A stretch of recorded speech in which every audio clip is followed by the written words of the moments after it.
Happy new year friends. So मी just उठले आहे आता आणि तुम्हाला हे वर्ष सुख समाधान समृद्धीचं आनंदीचं जाऊ आणि सर्वांच्या इच्छा पूर्ण होऊ देत.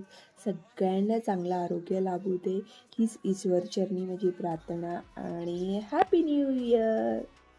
डिअर मी, तू जितकं समजतेस त्यापेक्षा जास्त स्ट्रॉंग आहेस. तू थकली होतीस पण थांबली नाहीस.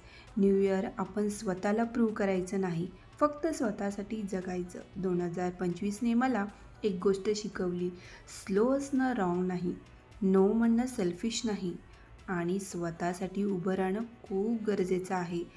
ग्रोथ सायलेंट असते पण रिअल असते. न्यू इयर म्हणजे नवीन प्रेशर नाही, न्यू इयर म्हणजे फ्रेश माइंडसेट. यावर्षी मी परफेक्ट होण्यासाठी नाही, प्रोग्रेस होण्याचा विचार करते. कंपॅरिझन नाही, कन्सिस्टन्सी ठेवण्याचा आहे. फिअर नाही पण फेथ आहे. Welcome new year, I am ready. या वर्षाने मला बरंच शिकवलं. फिजिकली मेंटली खूप त्रास झाला, पण त्यात कसं बाहेर पडायचं हे मी नव्याने शिकले आणि ह्याच अनुभवाची शिदोरी घेऊन मी 2026मध्ये एंटर केला आहे आणि यावर्षी बऱ्याच नवनवीन गोष्टी करण्याचा मी प्रयत्न करणार आहे.